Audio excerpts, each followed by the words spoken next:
Yesus telah mati bagiku. Ya Tuhan, selamatkan jiwaku. Bagi Dia pujianku tak dapat ku balas kasih-Nya. Dia angkat ku jadi anak-Nya, beri damai di dalam hidupku. Bagi Dia sembahku, hanya Dia segalanya bagiku. Bagi Dia segala pujian, hormat serta syukur kekal selamanya. Bagi Dia segala pujian, hormat serta syukur selama-lamanya.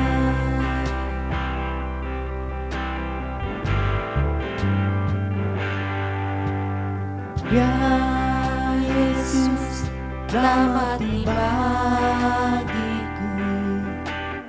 Ya Tuhan, selamatkan jiwaku. Bagi Dia pujianku tak dapat ku balas kasih-Nya.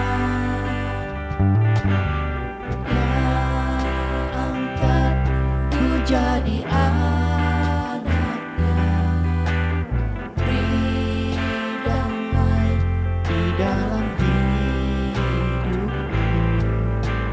Bagi Dia sembahku, hanya Dia segalanya bagiku.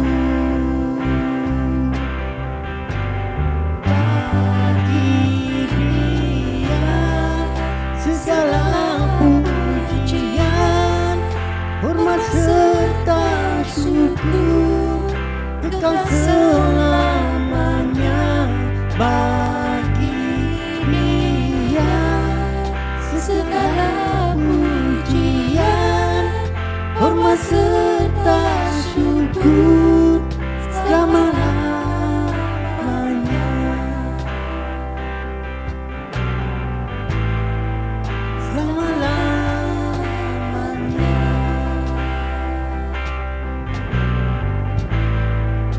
Selama-lamanya.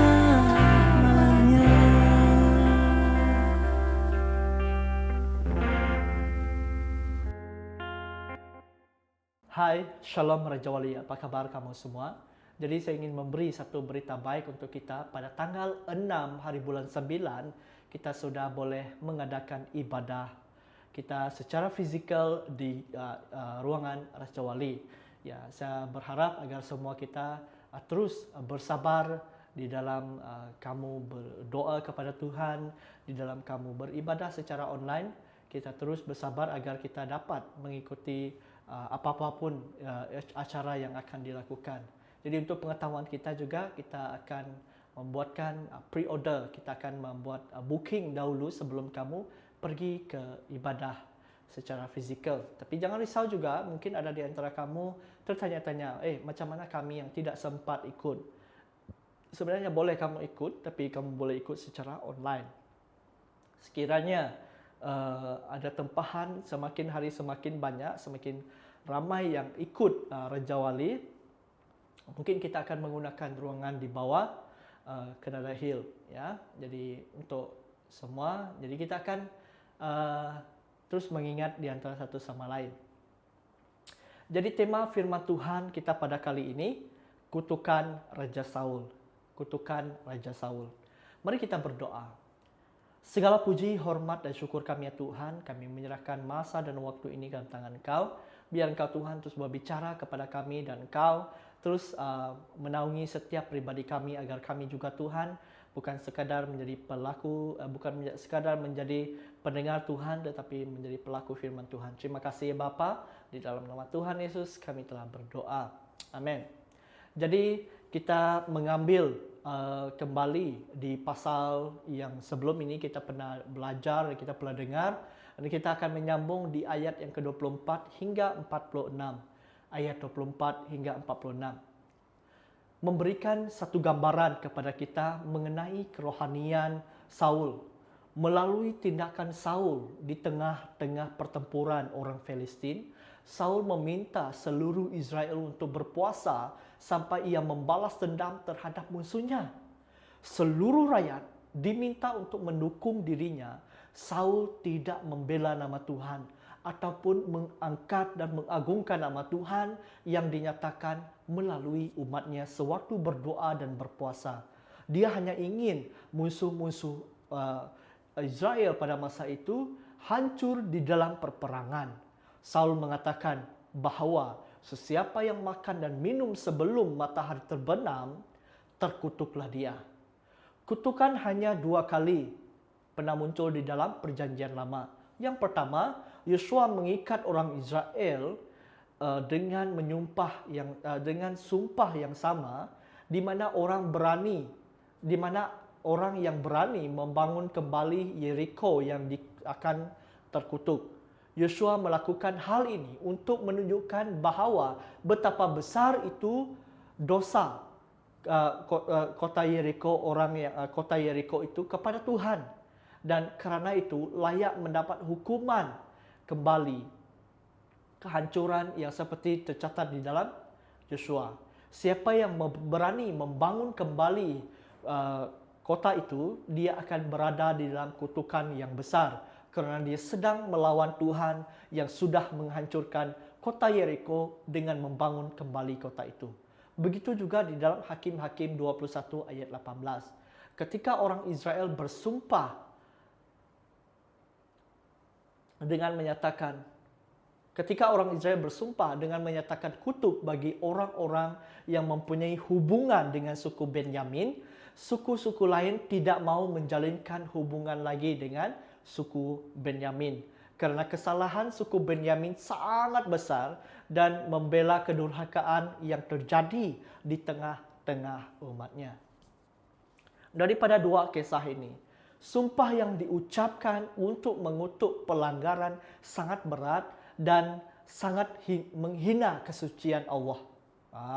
Kesucian Allah maksudnya. Sumpah ini mendatangkan kutuk atau dilanggar, tetapi tidak mendatangkan berkat atau ditaati. Ini berbeza dengan berkat dan kutuk yang Tuhan nyatakan di dalam Ulangan 28. Sumpah kutuk ini mengikat orang ke dalam kutuk kalau mereka melanggar. Itulah sebabnya sumpah seperti ini hanya diucapkan untuk mencegah orang-orang melakukan perbuatan durhaka yang menghina kesucian Allah. Tetapi Saul meletakkan seluruh Israel di dalam kutukan untuk mengharuskan mereka berpuasa. Apakah tidak berpuasa berarti pelanggaran berat seperti membangun kembali kota yang dihancurkan Allah? Atau menjalinkan hubungan dengan kaum yang durhaka? Puasa adalah satu tindakan yang diambil untuk memohon belas kasihan Allah. Puasa tidak dapat dipaksa tanpa adanya satu perasaan duka cita. Bahkan orang-orang kafir di Nineve pun tahu inti dan puasa yang dimohon kepada Allah dengan hati yang sangat berat. Bahkan mereka memerintahkan keharusan adanya pertobatan sejati bersamaan dengan puasa. Pernah dengar cerita ini kah? Di dalam Yunus 3 ayat 6 hingga 9. Yunus 3 ayat 6 hingga 9. Tetapi Saul membuat orang-orang Israel ini tadi berada di dalam keadaan kutuk. Bayangkan betapa kejamnya raja ini. Dia membebankan kutuk bagi orang yang tidak mau berpuasa. Sehingga semua berpuasa kerana ketakutan kutuk.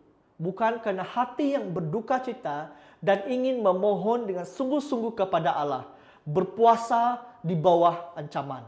Ini seperti seorang laki-laki yang memberikan pistol kepada seorang perempuan dan memaksa perempuan itu mengatakan, I love you, I love you, saya cinta kamu. Itu adalah omong kosong karena tidak ada yang rela dikatakan. Puasa tidak mungkin menjadi satu makna bila dilakukan di bawah ancaman. Ketidakmampuan Saul menggerakkan orang-orang untuk berduka cita dan memohon dengan sungguh-sungguh kepada Tuhan dan membuatkan dia melakukan dengan ancaman. Saudara-saudariku, di dalam ayat yang ke-29 menyatakan bahwa yang menyadari kesalahan Saul yaitu anak dia sendiri, Jonathan. Jonathan mengatakan jikalau ayahnya membuat seluruh tanah yaitu seluruh Israel itu celaka. Mengapa celaka? Karena mereka sedang berpantang dengan makan, dengan bermotivasikan takut karena kutuk. Mereka berpuasa tanpa ada hasil kecuali menjadi lemas dan tidak bertenaga. Apakah Tuhan tidak ada menambahkan kekuatan kepada orang-orang yang sedang merendahkan diri di hadapan Tuhan dengan berpuasa? Tentu dia akan ditambahkan. Tetapi orang Israel berpuasa karena takut dikutuk oleh Saul, bukan karena sedang merendahkan diri di hadapan Tuhan. Mereka memikul salib tanpa pahala. Jonathan berkata di dalam ayat 29 bahwa tindakan ini bukan saja tidak berguna tetapi dapat mendatangkan kebinasaan bagi seluruh Israel. Bukti selanjutnya menjadi praktikal puasa yang tidak berguna ini adalah kerakusan orang Israel. Setelah waktu berbuka puasa terjadi, Saul mengatakan bahwa siapa yang makan sebelum matahari terbenam dan sebelum orang Filistin terpukul kalah akan dikutuk. Wow. Di dalam ayat yang ke-31 menyatakan mereka memang berhasil memukul orang Filistin. Itu berarti waktu puasa sudah berakhir. Tetapi mereka dengan sangat rakus memakan kambing, domba, lembu tanpa proses yang pantas. Yang dengan kerakusan mereka memakan dengan darah. Ini adalah puasa palsu. Ini adalah ibadah yang penuh dengan kemunafikan. Mereka dengan liar menunjukkan seperti apakah diri mereka sesungguhnya. Saul sangat jauh daripada pemahaman dengan mendirikan mezbah. Di ayat yang ke-35 menyatakan bahwa Saul mendirikan mezbah dengan penuh kepalsuan. Pendirian mezbah itu hanya tindakan pura-pura takut akan Tuhan daripada Saul. Ya, karena ayat setelah ayat yang di dalam ayat yang ke-36 tanpa bertanya kepada Tuhan, Saul terus memutuskan dan mengejar orang Filistin. Bayangkan, baru saja mendirikan mezbah, Saul bahkan tidak mau susah-susah bertanya kepada Tuhan, apalagi yang harus dilakukan setelah itu. Nah, di dalam 36, ayat yang ke-36 mengatakan bahwa iman mengingatkan Saul untuk bertanya kepada Tuhan dahulu.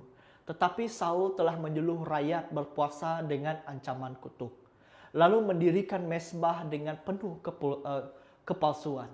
Ini adalah cermin kerohanian Saul dan sangat sayang kerohanian banyak orang Kristen pada hari ini.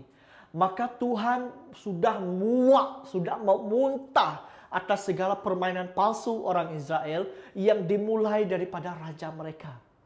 Pura-pura puasa, pura-pura mendirikan mezbah. Bayangkan betapa teruknya tindakan agama seperti ini. Tuhan telah memuntahkan, dia menolak segala jawaban apapun. Tetapi Saul tidak sadar bahwa dialah telah membawa kecelakaan bagi Israel. Dia masih bertanya, siapa yang berdosa? Orang yang paling berdosa sedang mencari kambing hitam. Memperhatikan keanehan yang terjadi, Saul membuat mezbah dan tidak mau bertanya kepada Tuhan apa yang harus dilakukan. Setelah diingatkan bahwa dia bertanya, tetapi Tuhan tidak menjawab dia. Apakah dia tidak ada refleksi kepada diri dia sendiri? Sudah tentu tidak. Dia yakin bahwa seluruh Israel yang harus diperbetulkan. Ya, itulah sebabnya dia berani menghadap Tuhan untuk bertanya siapa yang bersalah. Dia bertanya kepada Tuhan untuk memakai Urim dan Tumim yang seharusnya menjadi perkara yang dibuat oleh para imam. Ternyata karena undian adalah Jonathan, maka Jonathan mengatakan di dalam ayat yang ke-43 bahwa dia telah melanggar sumpah Saul dengan mewajibkan seluruh Israel berpuasa. Jonathan bertanya, haruskah aku mati? Kata-kata Jonathan di dalam ayat 43 yang diterjemahkan, aku bersedia untuk mati, dapat juga diterjemahkan dengan satu perkataan yang haruskah aku mati. Pertanyaan yang dijawab Saul di dalam ayat 44. Engkau harus mati. Tetapi rakyat menolak kalau Jonathan harus mati. Karena suara rakyat sangat penting bagi Saul, bahkan lebih penting daripada suara Tuhan, maka dia tidak menjadi menghukum mati Jonathan. Inilah penting, inilah sumpah dan kutuk yang tidak berkuasa karena dinyatakan dengan motivasi yang salah. Mari kita renungkan beberapa perkara ini supaya ia menjadi satu refleksi kepada diri kita, supaya kita dapat dibangun oleh iman Kristen kita. Sudahkah kita menjalankan ibadah dengan cara yang sungguh-sungguh, dilakukan sepenuh hati? Ataupun adakah kita seperti orang Israel yang berpuasa karena takut dikutuk, ke gereja karena takut dikutuk, usaha kita tidak diberkati oleh Tuhan, berdoa karena tidak dapat untung daripada bisnis? Atau kita seperti Saul yang membangun mezbah tetapi setelah itu tetap tidak memperdulikan Tuhan. Tetap rencanaku, hidupku, kemuliaanku, kenyamananku, keuntunganku, dan itulah satu-satu yang aku pedulikan. Dan celakanya, semua keberdosaan ini dilakukan sambil membangun mezbah. Itu merupakan pelayanan palsu, ibadah palsu, dan doa palsu. Saudara-saudaraku, banyak peringatan di sini yang kita harus lihat. Dan kita harus sadar dan melihat dan memandang Tuhan. Sekiranya ada di antara kita seperti Raja Saul, berdoa, bertobatlah kita. Mari kita berdoa. Tuhan, pada saat ini kami menyerahkan apa yang terjadi pada diri kami. Mungkin kami pernah menjadi Raja Saul, membuat segala benda yang palsu, tidak menyenangkan hati Engkau. Tuhan, ampuni segala pelanggaran dan dosa kami. Ajar kami ya Tuhan untuk terus mengerti dan memahami apa yang Kau inginkan, kehendak Engkau Tuhan. Dan kami menyerahkan masa dan waktu ini ke dalam tangan Kau. Biar Engkau Tuhan terus berbicara kepada setiap pribadi kami. Terima kasih ya Bapa, di dalam nama Tuhan Yesus kami telah berdoa. Amin. Jadi jumpa kamu pada minggu hadapan di waktu dan hari yang sama. Tuhan memberkati.